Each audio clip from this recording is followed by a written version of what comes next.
Welcome to Tom Reads Books, the podcast where, whatever you're doing, I take you on an adventure through some of literature's most loved treasures.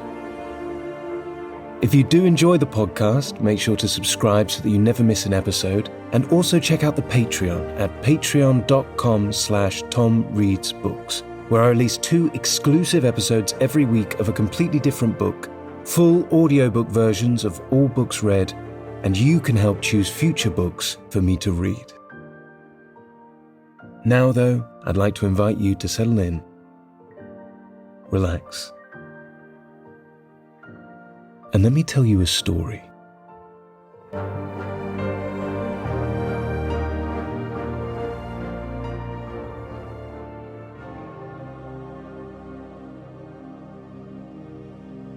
Wuthering Heights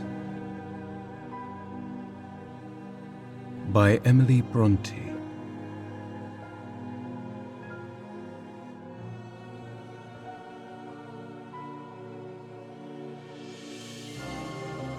Chapter 17. Yesterday was bright, calm and frosty. I went to the Heights as I proposed. My housekeeper entreated me to bear a little note from her to her young lady, and I did not refuse, for the worthy woman was not conscious of anything odd in her request. The front door stood open, but the jealous gate was fastened, as at my last visit. I knocked and invoked Earnshaw from among the garden beds. He unchained it, and I entered. The fellow is as handsome a rustic as need be seen. I took particular notice of him this time, but then he does his best, apparently, to make the least of his advantages. I asked if Mr. Heathcliff were at home. He answered no, but he would be in at dinner time. It was 11 o'clock, and I announced my intention of going in and waiting for him, at which he immediately flung down his tools and accompanied me, in the office of watchdog, not as a substitute for the host. We entered together. Catherine was there, making herself useful in preparing some vegetables for the approaching meal. She looked more sulky and less spirited than when I had seen her first. She hardly raised her eyes to notice me, and continued her employment with the same disregard to common forms of politeness as before, never returning my bow and good morning by the slightest acknowledgement. She does not seem so amiable, I thought, as Mrs. Dean would persuade me to believe. She's a beauty, it's true, but not an angel. Earnshaw surlily bid her remove her things to the kitchen. "Remove them yourself," she said, pushing them from her as soon as she had done, and retiring to a stool by the window, where she began to carve figures of birds and beast out of the turnip parings in her lap. I approached her, pretending to desire a view of the garden, and, as I fancied, adroitly dropped Mrs. Dean's note onto her knee, unnoticed by Harriton, but she asked aloud, "What is this?" and chucked it off. "A letter from your old acquaintance, the housekeeper at the Grange," I answered, annoyed at her exposing my kind deed, and fearful lest it should be imagined a missive of my own. She would gladly have gathered it up at this information, but Harriton beat her. He seized it and put it in his waistcoat, saying Mr. Heathcliff should look at it first. Thereat, Catherine silently turned her face from us, and very stealthily drew out her pocket handkerchief and applied it to her eyes, and her cousin, after struggling a while to keep down his softer feelings, pulled out the letter and flung it on the floor beside her as ungraciously as he could. Catherine caught and perused it eagerly. Then she put a few questions to me concerning the inmates, rational and irrational, of her former home, and gazing towards the hills, murmured in soliloquy, "I should like to be riding Minnie down there. I should like to be climbing up there. Oh, I'm tired, I'm stalled, Harriton."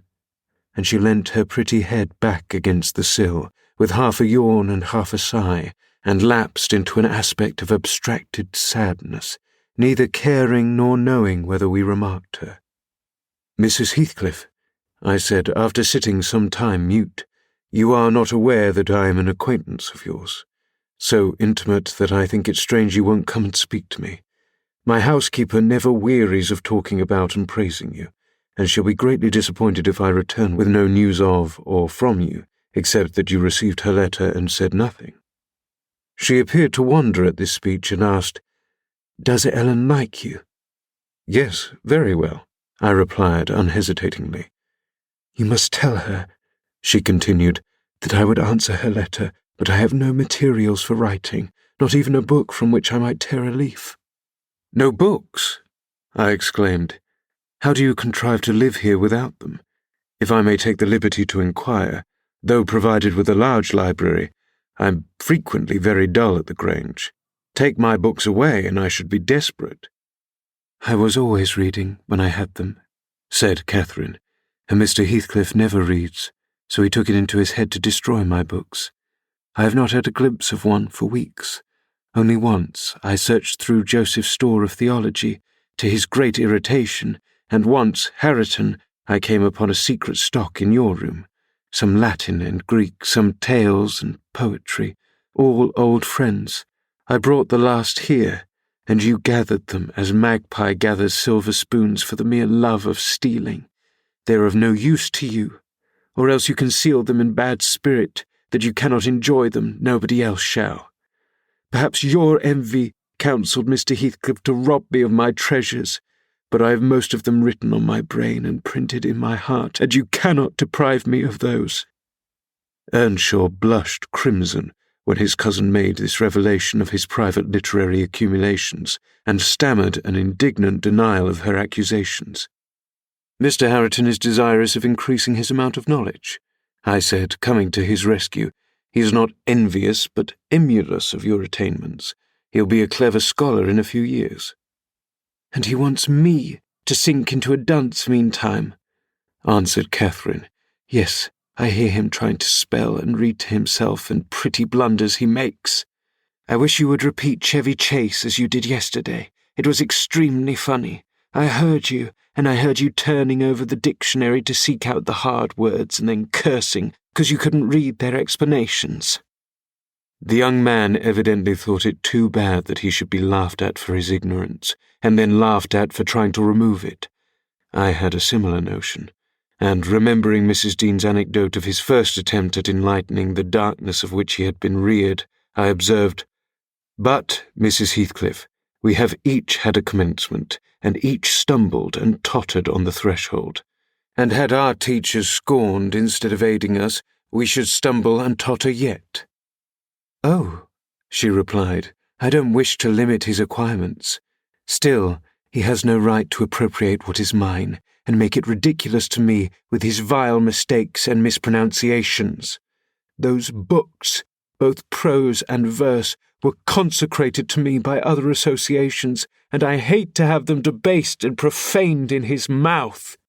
Besides, of all, he had selected my favourite pieces that I love the most to repeat, as if out of deliberate malice." Hareton's chest heaved in silence a minute. He laboured under a severe sense of mortification and wrath, which it was no easy task to suppress. I rose, and from a gentlemanly idea of relieving his embarrassment, took up my station in the doorway, surveying the external prospect as I stood. He followed my example and left the room, but presently reappeared bearing 6 volumes in his hand, which he threw into Catherine's lap, exclaiming, "Take them. I never want to hear, or read, or think of them again." "I won't have them now," she answered. "I shall connect them with you, and I hate them." She opened one that had obviously been often turned over, and read a portion in the drawling tone of a beginner, then laughed and threw it from her. "And listen," she continued provokingly, commencing a verse of an old ballad in the same fashion. But his self-love would endure no further torment. I heard, and not altogether disapprovingly, a manual check given to her saucy tongue. The little wretch had done her utmost to hurt her cousin's sensitive, though uncultivated feelings, and a physical argument was the only mode he had of balancing the account and repaying its effects on the inflictor. He afterwards gathered the books and hurled them on the fire. I read in his countenance what anguish it was to offer that sacrifice to spleen. I fancied that as they consumed, he recalled the pleasure they had already imparted, and the triumph and ever-increasing pleasure he had anticipated from them, and I fancied, I guessed the incitement to his secret studies also. He had been content with daily labour and rough animal enjoyments till Catherine crossed his path. Shame at her scorn and hope of her approval were the first prompters to higher pursuits, and instead of guarding him from one and winning him the other, his endeavours to raise himself had produced just the contrary result. "Yes, that's all the good that such a brute as you can get from them," cried Catherine, sucking her damaged lip and watching the conflagration with indignant eyes. "You'd better hold your tongue now," he answered fiercely, and his agitation precluded further speech. He advanced hastily to the entrance, where I made way for him to pass, but ere he had crossed the door-stones, Mr. Heathcliff, coming up the causeway, encountered him and, laying hold of his shoulder, asked, "What's to do now, my lad?" Naught," he said, and broke away to enjoy his grief and anger in solitude. Heathcliff gazed after him and sighed. "It will be odd if I thwart myself," he muttered, unconscious that I was behind him. "But when I look for his father in his face, I find her every day more. How the devil is he so like? I can hardly bear to see him." He bent his eyes to the ground and walked moodily in. There was a restless, anxious expression in his countenance I had never remarked there before, and he looked sparer in person. His daughter-in-law, on perceiving him through the window, immediately escaped to the kitchen, so that I remained alone. "I am glad to see you out of doors again, Mr. Lockwood," he said in reply to my greeting. "From selfish motives partly, I don't think I could readily supply your loss in this desolation. I've wondered more than once what brought you here." "An idle whim, I fear, sir," was my answer. "Or else an idle whim is going to spirit me away. I shall set out for London next week, and I must give you warning that I feel no disposition to retain Thrushcross Grange beyond the 12 months agreed to rent it. I believe I shall not live there any more." "Oh, indeed. You're tired of being banished from the world, are you?" he said. "But if you be coming to plead off paying for a place you won't occupy, your journey is useless. I never relent in exacting my due from anyone." "I'm coming to plead off nothing about it," I exclaimed, considerably irritated. "Should you wish it, I'll settle with you now," and I drew my notebook from my pocket. No, he replied coolly. "You'll leave sufficient behind to cover your debts. If you fail to return, I am not in such a hurry. Sit down, take your dinner with us. A guest that is safe from repeating his visit can generally be made welcome. Catherine, bring the things in. Where are you?" Catherine reappeared, bearing a tray of knives and forks. "You may get your dinner with Joseph," muttered Heathcliff aside, "and remain in the kitchen till he is gone." She obeyed his directions very punctually. Perhaps she had no temptation to transgress. Living among clowns and misanthropists, she probably cannot appreciate a better class of people when she meets them. With Mr. Heathcliff grim and saturnine on one hand, and Harriton absolutely dumb on the other, I had a somewhat cheerless meal, and bid adieu early. I would have departed by the back way to get a glimpse of Catherine and annoy old Joseph, but Harriton received orders to lead up my horse, and my host himself escorted me to the door, so I could not fulfill my wish. How dreary life gets over in that house, I reflected while riding down the road. What a realization of something more romantic than a fairy tale it would have been for Mrs. Linton Heathcliff had she and I struck up an attachment, as her good nurse desired, and migrated together into the stirring atmosphere of the town.